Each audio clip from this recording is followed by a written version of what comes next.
Good morning and welcome to the Legit Real Estate Podcast. I am TJ Chofi here, as always, with Holly Regoli. Holly, good morning. Morning. You look lovely today, as you always do. Thank you. Someday you're going to show up looking busted, but I'm going to still have to say you look lovely. So try and keep it together. I did remember when I had iritis and I showed up with my glasses and my red eyes and I couldn't Did I open tell my you look eyes. lovely? Well, you look lovely to us, Holly, for sure. We have a guest today. We love guests, and I'm going to introduce him real quick. Today we have Reid Bryant, who's a newly licensed realtor, which is going to be friggin' awesome because Reid. Hi, Reid. Pleasure to be here. Usually when we have a guest, it's somebody who has like 100 years of war stories to tell us. So we have like last week we had a home inspector on who was telling us about all this shit he finds during home inspectors, and here we got someone who's so new that he's wearing a tie and a suit coat because he hasn't been corrupted by our business yet. So congratulations on being licensed. I think it's really exciting. Thank you. I think it's really exciting, man. Absolutely. So tell us why you got into real estate. Let's start with that. Why did you go in this direction? Well, interestingly enough, my background is actually in history and landscape design. So I did my undergrad in history. And then in my graduate program, I went into actually landscape design because during COVID, everybody was sort of at home and trying to figure out what to do with all their time. And for me, that was gardening. I got really into gardening and just sort of developed that as a passion. Like it's sort of hard to see sometimes how much we're able to shape our surroundings. We live in this huge society with these huge systems, and for me, that was kind of like the first time it clicked, where like my work and my efforts actually could shape the things around me. So that's kind of my background, and in the course of that program, although I really loved doing design work and sort of exploring that artistic side, what I liked even more actually was working with my clients, because in the program we had these 3 projects where we worked directly with people. And I just found that I really love to talk about their goals and helping my clients achieve my goals. And we actually have a family friend who's a real estate agent, and I had a conversation with her that sort of set me down this path. That's awesome. Yeah, that is awesome. And my wheels are spinning because as of right now, I have a high tunnel being installed in my backyard, and I'm like, oh my God, I got to figure out the best way to design this thing. Because like I live in the woods, I love to garden, I've got chickens and all that stuff. But I was like, I got to set this thing up perfect. So maybe I'll be reaching out to you for some consulting. Absolutely, I would be happy to. Well, I'm already first in line because I told him he's got to come here. Once he reaches the next step in his business, he's going to come here and design my backyard because Lord knows it's desperate for it. I got a fire pit, which right now I've been using as just like a litter box for like me. Like I just throw shit in there because the fire pit is like so not. Yeah, I know. That didn't come out right. The visual. I'm sorry. Yeah, so I just litter in it. I didn't mean to say I have a litter box, Holly. But I'll just, it's just where I put my trash. And it's like a fire pit, but it's just not in a convenient spot. Then I have a brick pizza oven that's about 200 yards away from my freaking front door. Like, who's going to make pizza 200 yards away? It's ridiculous. Whoever designed you use that all the time, right? That's another thing I use as a letterbox. How do you like that? The things like that's like an. I don't want to eat those pizzas. Letterbox. Don't eat. I didn't even know that people had outdoor brick pizza ovens. That's interesting. Yeah, those are so cool. I wish you guys. Holly hasn't even been here. This is bullshit. But the setup of my yard, you can tell that part of my property used to belong to somebody else because it's like really close to that guy's house. But then when somebody must have bought someone else's lot and they just left the brick, but it's old brick. So the brick has it's not like the cheap brick that we buy now that like if you drop it, it breaks. It's like decorative brick, and I don't want to throw it away. But now I you have to build a patio all the way to the brick oven and set up your whole backyard around it and do pizza parties. I mean, or I could just move the brick fireplace up to where I function I don't know, but that's a problem for Reid. I don't think that's Reid, going to be very easy let to me ask do. you a question. Mhm. Sure. Brother, you're on the line with about 25 years of real estate experience. Do you have any questions that you think would be insightful for you or entertaining? Yeah, sure. Well, I guess I'd be curious to hear more about you guys, like how you started out and what surprised you when you first started your work as a real estate agent. You want to go first Yeah, or Holly, me? what surprised you when you got into this business, Holly? Go ahead. Surprise me. Well, all right. So I came from property management. I was right out of college. I ended up going into property management because I wanted to help the old people at the old folks' homes who were afraid of their property managers, like my grandmother was. So that was Hmm. what I got into. I started in the residential component of that, but I ended up in commercial and did that for almost 20 years. But what got me into real estate was because I wanted to sell my own flips. Long story short, I started my own business because I didn't want to work for someone for the rest of my life. We had family members that passed away, didn't even make it to retirement. I was like, I don't want to be living my life growing someone else's business. I want to Mm. start growing my own business, my own legacy. So we started flipping houses, and I was like, well, I'm going to become a realtor to sell my own flips, but I'm not going to quit my job until I'm steady. Then I lost my job during COVID, and I was like, oh, I guess I'm a full-time realtor. So it was hard. It I was guess. so hard. You guess what? I guess I'll be a full-time realtor. Well, I was like, you know what? It was the second time in my life I got laid off. The first time I was 6 months pregnant with my son. And I was like, I can't be depending on putting my all into something else and then having somebody just say, sorry, we can't afford you right now. We're just going to lay you off. I was like, I need to build my own business and get in there and be on my own schedule. And at the time, right, I had kids, right? I would drop my kids off at daycare at like 6 o'clock in the morning, pick them up at like 6 o'clock at night. The daycare was raising my kids. Now my kids are 12 and 16. I am at every scout meeting with them, on every camp out with them. Well, my daughter, and I'm able to bring them to all their things. I don't have to ask permission to leave to be like, hey, can I be at this field trip for my kids or whatnot? My schedule is so much different. But a couple of things that surprised me is and it didn't just surprise me; it surprised the people that knew me. So many people were like, we don't need to teach you about real estate and being a realtor because you've been in property management for so many years. I'm like, property management and real estate agent, two completely different worlds. You have to build your whole business, you have to build the trust, and you start off like I was it was hard. I remember going my first year and I had like I think I had a couple sales my first year, but that second year I was like I had no sales and it was like September. And I Mm. remember there wasn't a day that went by that my husband's like he was like, you have to get a real job. You got to go back and get a real job. This isn't working. And then I started, actually that's when I met TJ because I reached out to our collaboration group and I was like, I don't know what I'm doing. It's September. I have not had one sale the whole year. I need help. And this was by then 2021. And then TJ and Kim from my office had reached out and we started meeting and going over like what kind of problems I had and how I could grow and stuff like that. And things just caught. But I was really surprised how difficult it was to get things started. It was extremely hard. Hmm.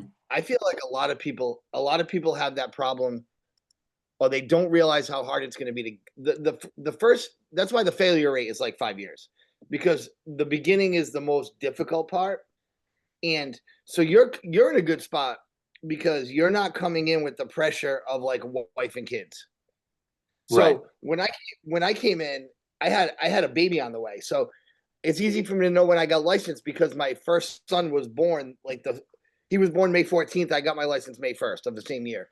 So I jumped in with a newborn and it was like, okay, this has to work or I mean, I'm selling drugs in Providence. Like I don't know what I'm doing. And it was at the beginning, and the reason I got in, here's why I got in the business. I used to work in an office at a university, and everybody in my department made pretty much the same amount of money. And I felt like I would work my ass off, and then you got like Gail sitting in the corner playing Farmville on Facebook, and like Yep. I'm leaving there taking work home with me because they wouldn't give us overtime. So they would only give us overtime in September. Long story. but I would leave there and take work home.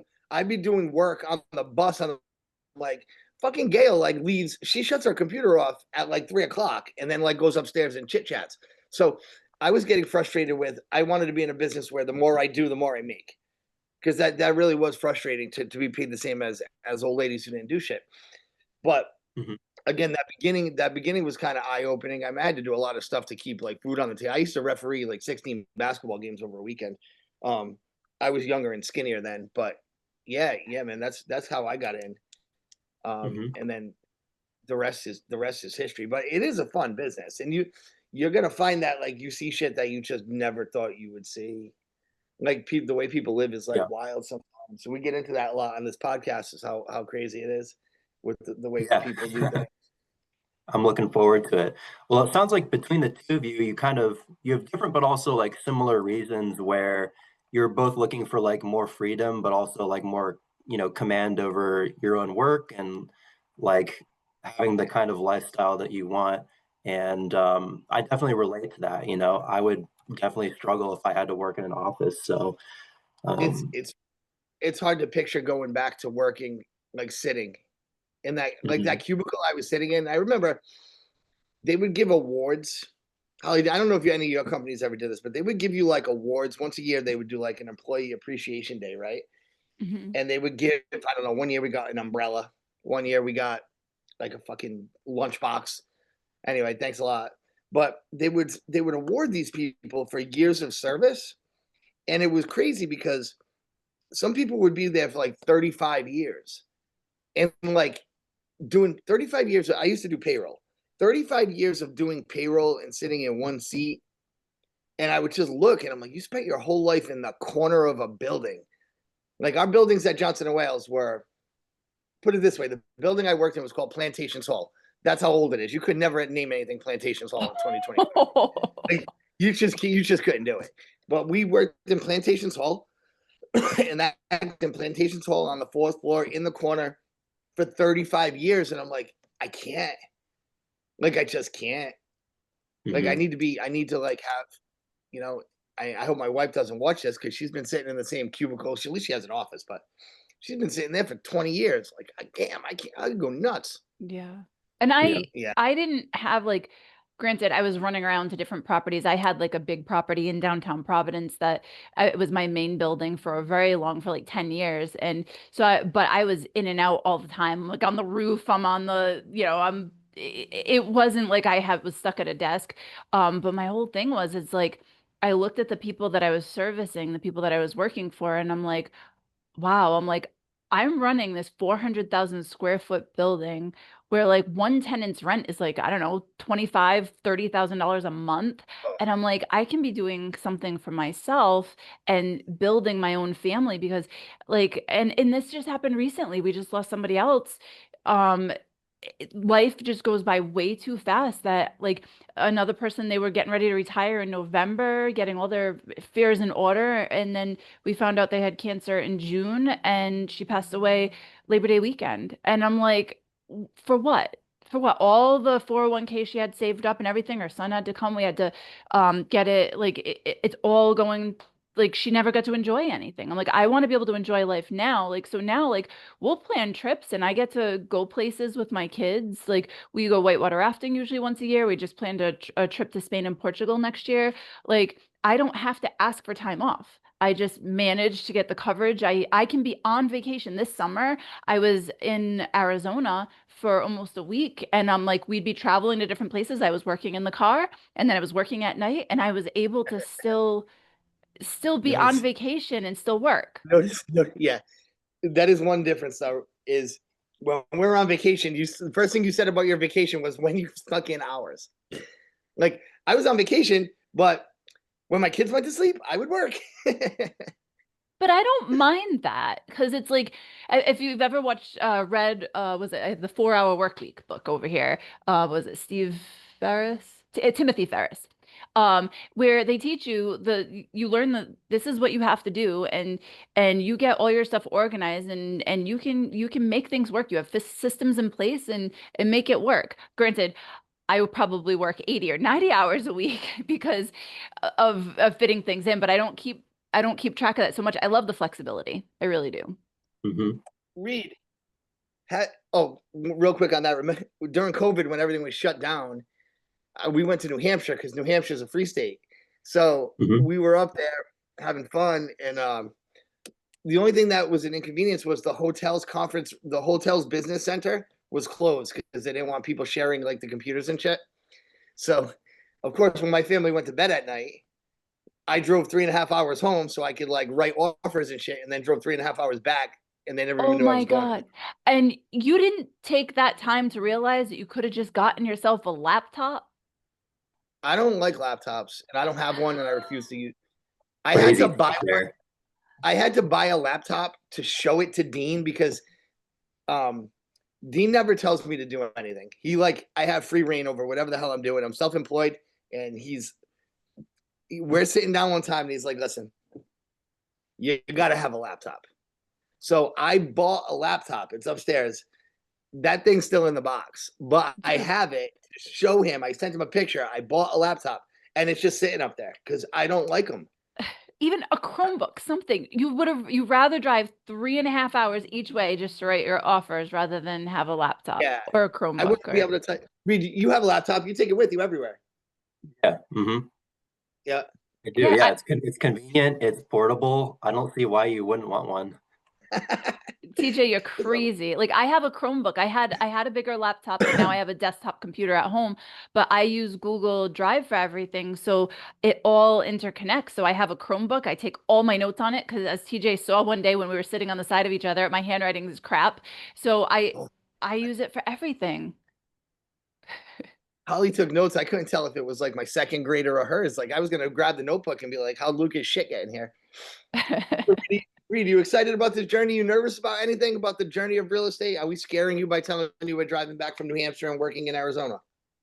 Um, well, maybe a little bit, but it's all right. It sounds fun. Well, yeah, I am excited about it. I'm right now what I'm thinking about is kind of how I can like kind of find my niche, I guess. I mentioned earlier that I'm in landscape design as well. And so I've been thinking about how I can synergize like those two sides of the business and and if you guys have any thoughts on that sort of approach or like whether anybody else is even doing what I'm doing, I would be grateful to hear any thoughts you have. So I don't know anyone that's in landscape design except for you. Holly, do you? Not that's a realtor. I have it's a client of mine now, but his first job was working for me when he was 16 and he started his landscaping business in high school and has been doing it. He just turned 21 now and I'm like it's super impressive to see you guys kick off. You hit the ground running. And I think it's good that you're focusing on a niche now, right? Or niche, sorry. I will say I am one that is all over the place and takes on everything. And I'm taking an intensive commercial class right now. And the teacher of that class looked at me on last Monday, we're in class, and he's like, you have to like, he's like, you do too much. You're all over the place. You have to just focus. He's like, I promise. He's like, if you eliminate all the other stuff and you focus on maybe 3 or 4 things, like just focus on it, he's like, you will succeed. Whereas, and it's good because you're starting from the ground up. Whereas, like, I came in and I was like, I will take everything. I used to run to freaking Hartford to do stuff. Now I start referring some things out and saying no to some stuff, but I still take on so much stuff that I can't focus. Like, I've learned that I want to take on higher, um, higher cost properties so that I'm not doing as many transactions, but the commission's like the same because I want to focus with my family and my kids right now. So I don't want to have 20, 30,000, 30 transactions a year. I want to have maybe 12 to 20 transactions a year and have them be higher value so that I'm not running around like a chicken with my head cut off. But Mhm. so I've learned that I want to focus more on luxury and commercial properties. So if you can find what areas you're comfortable in, especially like if you're doing like landscape design, who needs landscape design? Maybe people that are on the luxury end, and maybe you can kind of offer that as some of your services. You can say, hey, I can do consulting with you and explain to you what you can do to make your property, better and stuff. But it's Right. good that you are finding that now and starting and can build on that because you're going to be really successful with that. Yeah, thank you. That's encouraging. it's such a good idea. He's like you too. He's in the middle of nowhere. So you guys have like a built-in farm because your town doesn't have 87 million tenants. Like he's in Barville and you're in Foster. So that's kind of like Yeah. similar demographics where it's Mm-hmm. kind of easier to get in there. And like if you want to really know something, like you have an advantage. Holly and I talk about this a lot where I don't know how to price land and shit like that because over here where I am, like if you have an acre, you have land. And Reid and I were looking on MLS the other day. There's things in Burrville with like 21 acres. Like I don't even know how to work with. I don't even know how to work with a client that has that kind of land. And you guys will. I mean, Reid, you'll learn. As far as how to synergize, I like that word. The landscape design into your business plan as it is. I would almost offer it as part of everything I do. Make sure that's out there because any side jobs you get with that are going to help, right? So while I don't offer that, when I'm marketing to people, I always say that I'll buy your house cash because if I ever, and Holly does the same thing, where we'll go meet with a client and say, listen, I can give you an offer or we can list it. Like in your kind of presentation, you could always say, listen, I can improve this landscape prior to listing, or on the buy side, I can improve this landscape post listing. So you try and get them going because a lot of times when you're out with a buyer, they'll be looking at the backyard, say it's just a plain rectangle, and not have a vision for it. So there are some people that can walk into a house and say, here's what I would do with this kitchen. Like, you know what I would do? I would put an island here, or I would put a counter here. You can do that on the exterior of the home, which I think would give you like some kind of an advantage in your presentations Right. and offer you additional income opportunities. And Holly, am I talking stupid? what was that, TJ? Am I talking stupid? That makes sense, right? What I'm No, saying? but I have a question. So for your landscape design background, what kind of knowledge does that translate to as far as do you understand like wetlands, property, like market delineations and all of that kind of stuff? Yep. I mean, I'm not That like a licensed like surveyor for property boundary lines, but I know enough about it where I can create like a map of the property with like accurate lines. And if they don't like have a clear delineation, then that's like something I would refer out to. But yeah, I have like a pretty broad base of knowledge because I've had to do these projects from start to finish. That is super helpful because I'll tell you, like, I've only listed, I think, one or two pieces of land. And because it's kind of like foreign to me, like, there's certain things that I was like, I remember walking the land and someone was like, well, there's markers in the trees. Does that mean that they're wetlands? I'm like, I don't know. I'm like, yeah, I don't know. Like, so if you have that kind of knowledge that you're able to share, like, you can, I will say, smaller pieces of land may not be as lucrative, but then if you start specializing, we had a guy out here that passed away years ago, but he was known for all the land in Northwest Rhode Island, like Northern Rhode Island, and you probably saw his signs everywhere. It's still got signs everywhere. Someone else took over for him. But if you have that specialization, you can go in and like it's easy for you where other realtors like us, it's not easy for us. So you could probably be that land referral and help somebody even figure out like if they're looking to develop a piece of land, like focus on that as a niche because there are not a lot of us, at least unless I'm wrong, TJ, but I don't think there's a lot of us that specialize in land. I know a couple realtors, that's it. No, and I don't know that that can be your only business. I don't think we have enough land transactions in Rhode Island, but Mm-mm. to get a piece of that pie is good. Like you always just want a piece of the pie, Right. Unless you were going to just like totally dominate. I mean, there are people that just do rentals and they make a living. As that's it. I say niche too, Holly. I don't know. He says niche. He's probably right. I say niche, but Yeah, like a no, niche market. I'm not good. I talk Middle Spring Avenue. I don't give a shit. I was gonna say I'm But from Woonsocket. So Reid, where are you from originally? I know you're in Burrville now. Are you from a different town? I feel like I read that. I'm from a different state. I was born in Ohio, actually, and I moved over here when I was 7 years old. So I've been here for a while, but I'm still really kind of a Midwesterner. You feel like a Midwesterner, which means you have like ethics and values and standards. That's awesome. I That alone is a niche around want to toot here. my own horn, but we are a polite folk out in Ohio. Why'd your family relocate? Was it My something dad got fun a or was job it at like Bryant. strictly business? Huh? My dad got a job at Bryant University. He teaches Oh, there. that'll do it. So, What year all was right. that? What That year would was have he at been, Bryant? hmm? What Come year did again? he go to Yeah. I think that was like 2007, I believe. Or maybe it was like 2008. So great time to move, right? But yeah, we had a hell of a time selling our house back in Ohio, but it had to be done. So, but yeah, we lived in Barrington, Rhode Island for about until like 2017 or so, and then we moved up to Burrillville. Yeah, nice and rural. So your dad works at Bryant, and am I reading that right? Your last name is Bryant? Yes. Brian. That Brian, this is Atlanta Brian. awesome.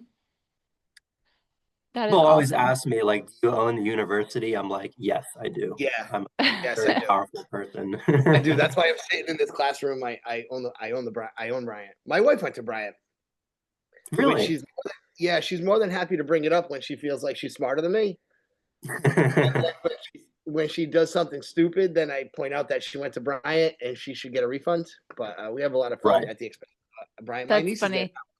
Yeah. Well, you know what's really funny is I went to the number one party school in Rhode Island, and I did not party. I went to URI, and I was just like, I gotta work, Yes. I gotta work, I gotta work. And then I graduated and I went to go visit my friend at Bryant, and they did this thing called Around the World where you just go to all the different buildings and they've got a different shot or a different bear hat or drink hat or whatever, or beer pong.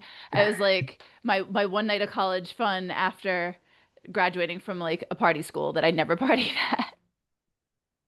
URI is like a train wreck. I had a bunch of buddies that went there. We used to go up there and party, and I don't know how anybody there. It was like all the degenerates from high school ended up at URI. Like it was like all the ones that probably should have went to a better school, but like they didn't feel like doing the application, so they just went to URI. The best were the ones that did the CCRI for a year and then had to get their credits to go to URI. And you would go there and you'd be like, I remember that guy from high school. He's the one that used to smoke weed in the bathroom, and here he is, like at They didn't all URI. come out bad. And did you graduated from Bryant College?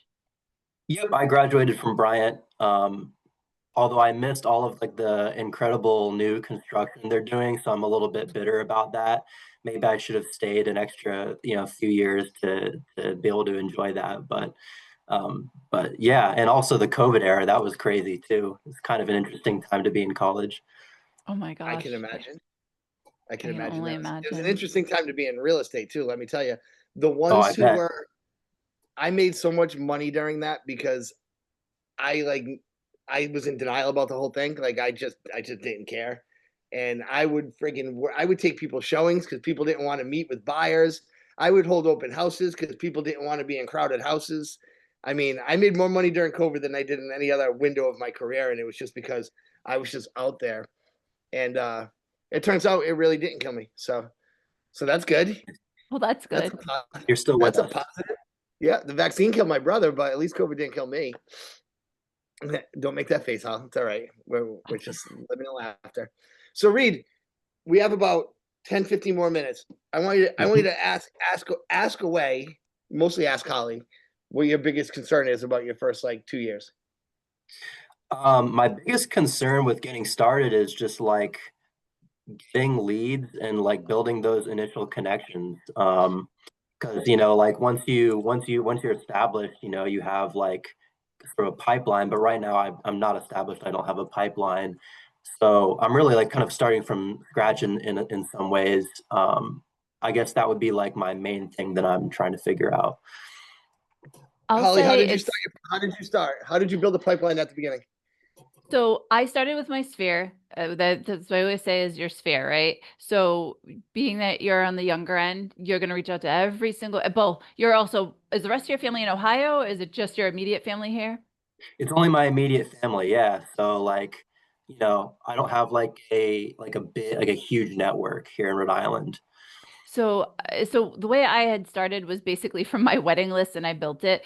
But that intensive commercial class that I'm in talks about like every time I go to the class, it's like you got to catalog properties, you got to catalog properties, you got to catalog properties. And I had a big aha moment this week is like I've been so resistant, like because those are to like What go does that mean? into what does that mean? Catalog properties? I don't know what Oh, that means. I have to drive around and write down the businesses and look up the owners and find out, you know, when the next big real estate event is going to happen. Cause like that's because I want to focus on commercial. But what the aha moment was for me is I was like, crap, I didn't do any of this stuff. I'm on my way to class and I'm like, you know what? I'm just going to write down every single business that I drive by, at least like on the way to the class I had on Monday. And I literally started writing it on, oh, the daycare, the place across from the daycare. I don't know the name yet, but I'll look it up.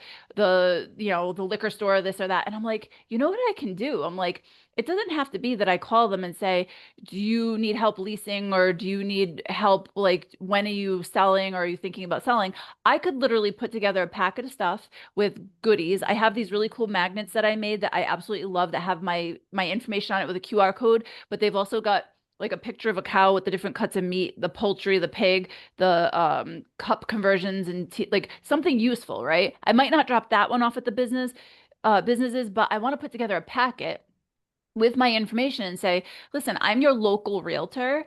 I live close by. Is there any, if you know anybody that's looking to buy or sell, can you please have them reach out? And then if you stop in like once a month, once every couple of months, you can build that and then you just write down, okay, I stopped here, and make it a point to go in, because I think everything that I've heard and read and stuff like that is that you need to make what, seven to 12 touches or something like that with someone for them to stick, for them to think of you, right? And so Mhm. for lower cost, Keller Williams will tell you even more. Gary yeah. Keller's something like 38 touches in a year, which frankly I can't keep up with. But for people to remember who you are, you're right. It's got to be not just 7 to 10 times. It's got to be like 7 to 10 times where you mention the word real estate while you're talking. Because if you just Mhm. see like the guy at the corner store over here where I get gas and junk food, he sees me every day. I'm not even sure that he knows what I do. He does now. But there was a time where I would go in there and just never, unless I'm wearing my logo, he doesn't associate me with real estate at all. Mhm. And so you And you go have in to there and say, ask. hey, I'm in real estate, dude. And when you need to go buy a house, you give me a call. You are so bad. Well, my You wife know said how me, much editing I have to do on this? you edit me Are you out? gonna edit this later? I have a whole episode. My assistant bleeped out something. Anyway, I but want to see, I want, you know what we should do? Can you gift me this? Can you gift me this for our 1 year anniversary? Can you gift? That's what I want to really see. the outtakes. Well, we haven't done too much outtakes. It was more of like I asked him to bleep out like a name of somebody on your last Oh, one. It'll come out soon. Anyway, the big point is that if you go and you make yourself known and you ask, right? Like social media is big. Where I get most of my stuff is the people that I know and that I'm around. I'm very involved with scouting with my daughter's. I'm an assistant scoutmaster in my daughter's troop, and I'm in my son's troop. And then we're very involved in church. So all these people that we see, they know. Like I happen to be at church. We have a youth mass on Sunday nights, and then we all like eat together after. So I was walking around and I just gave the people I know like one of my magnets and put it on the fridge. And I have these Reminder Media magazines that I did. I had a subscription, which they're really, really nice, good quality magazines. But these are all things that it can be expensive. And when you're first starting out, you're not going to have a lot of money, right? So I get some things that have your name and your branding on them, spend a little bit of money on it. I don't like business cards. I hate business cards because I think they just get thrown away or stuck in a drawer. Something that like I have the magnets, they go on the fridge, right? They're going to stay on the fridge. So something that somebody can hold with your QR code. You have to build your website, be out there with social media, but a lot of the stuff I get is because people know that that's what I'm in. I don't purposely bring up real estate all the time, but I will be at a meeting and someone's like, "Hey, there's a house down the street from me. Can you look up the price of that for me?" Or a lot of the business I get is just because people know what I do and what I'm into. But if you go to the businesses in your area, start close to you, be that expert in your area. And I actually know there's a couple agents that are in your area that I know are like the agents in that area. But there's plenty of real estate to go around. Like you go out there and you let them know what you're there to do, and leave them your information, and then keep consistent with it. That I think is big for somebody that doesn't have a sphere and wants to build new. Don't go crazy buying leads. I hate cold leads. Oh TJ can tell you man. more about that. I mean, there was a time where I was spending $2,500 a month on Zillow leads, and Wow. I would make money. I never came out behind on Zillow, but when you have to sell, when you have to make 2,500 just to break even, I found myself doing a lot of work. And then after I paid the Zillow bill, it was like, well, what's the fucking point? I might as well just not do the. What's the point if I make 200,000 if I'm giving Zillow 50, or I can just make 150,000 and not give Zillow any, So that was kind of my mindset. But Zillow was good for me to help me. It kept me busy. It did. It really did. I don't want to bash them too much. But I was paying $2,500 a month for leads. I know there are businesses, there are people that just live off that stuff and they're spending tens of thousands, and they're grinding, and good for them if that's their world. I kind of like my kids more than I like cold Zillow leads though. So like I'd rather than show a house to a complete stranger who's 80% of the time not going to work with me. I mean, the conversion rate on a cold lead is like 4%, and that's if you're good. Yeah, I'd prefer to just watch my kid play baseball Yeah, than and to so go that you chase. know the difference between those cold leads.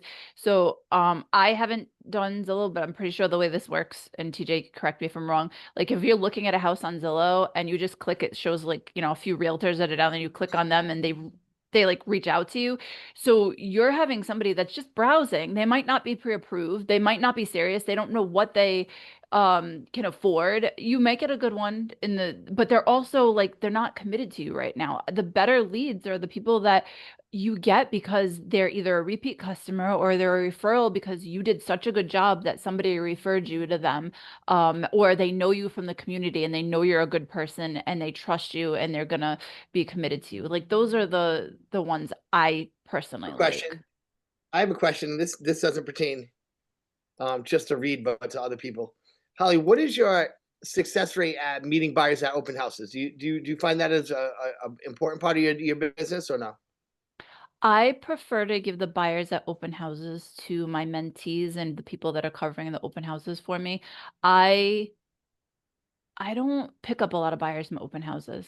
Like I Uh, have one buyer that I absolutely love. Actually, it wasn't an open house. They called me for an appointment.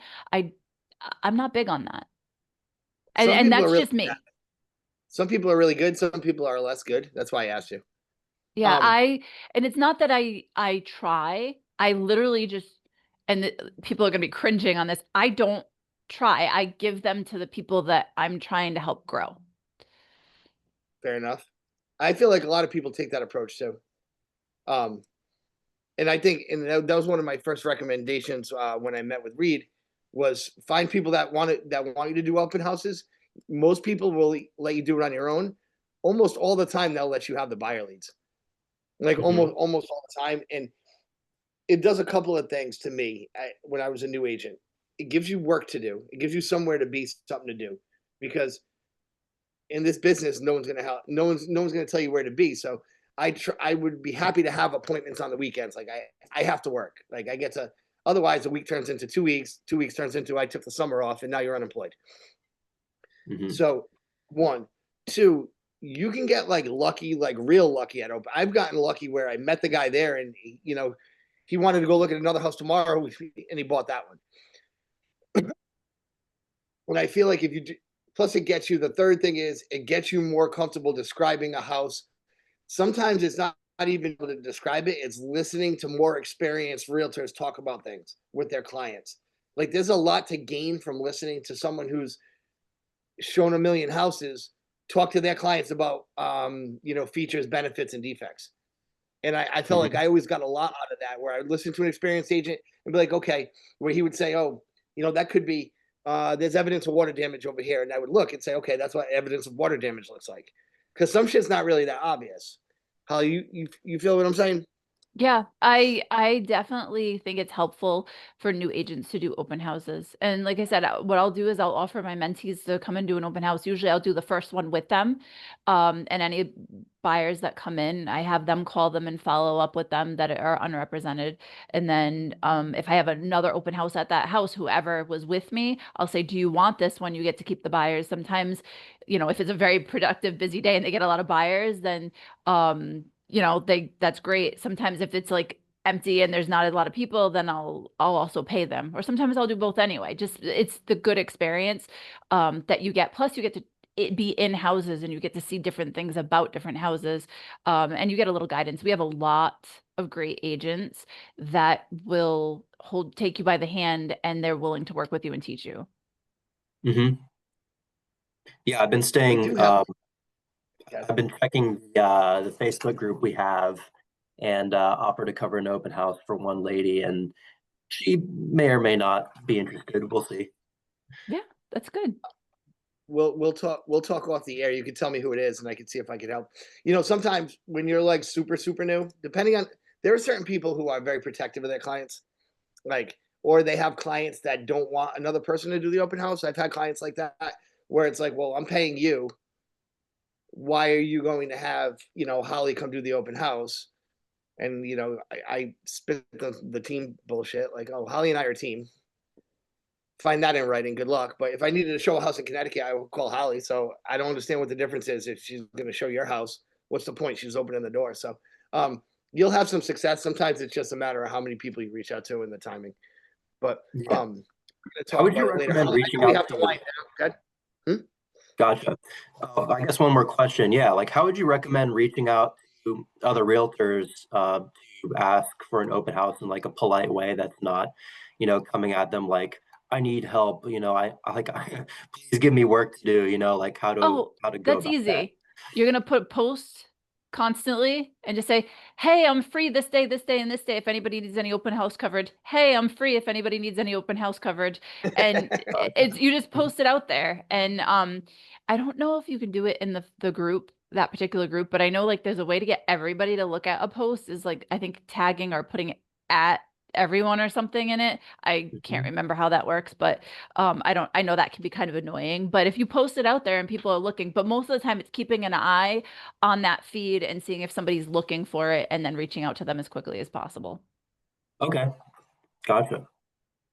Yeah. I Well, the know other I thing know we too have is, to. Go ahead. sorry, I was gonna say when you're working with a mentor too, when you get to that point, that's another good resource. Hmm. So Great. I have to go show a house at 10:30. It is 9:58. So we're winding down anyway. Um, Holly, before you tell the people where they can find us, I had a question and I just fucking lost it. You're gonna have to out a lot today. I did. I had a question and then I lost it. Um, Open house. Blah, blah, blah, blah, blah, blah. Oh, it wasn't a question. It was a comment for Reid. Reid, I told you I would talk to you after this meeting about how to do that search. Hmm. We're gonna talk after my showing because I got a 10:30 showing and I think my client's gonna buy the house and I'm really happy. Nice. Um, Excellent. Congrats. this lady has been looking a short amount of time, but a high volume of houses. And I'm to the point now where it's like it's to the point when she texts me that I don't want to look at it. And I don't like when I get to that point, but it's like we looked at 30 houses, lady. This is what's out there. And I have I clients think like right now that. she's ready. Oh, Holly, that's where can they good. find us? We are the Legit Real Estate Podcast. We are on Spotify and Amazon Music, and I will fix Apple Podcasts. I promise. I was trying to do that this week. YouTube, Facebook, Instagram, and if you want to share stories, because we like stories, if you want to come on the show, you can email us at the legit real estate podcast at gmail.com. Reid, thanks for joining us today. Hope we do it again. Thank Yeah, you. thanks for having me on. It's been great. Have a great day. Call you about You too. 11:15. Holly, have a good week. Bye bye. You too. Bye.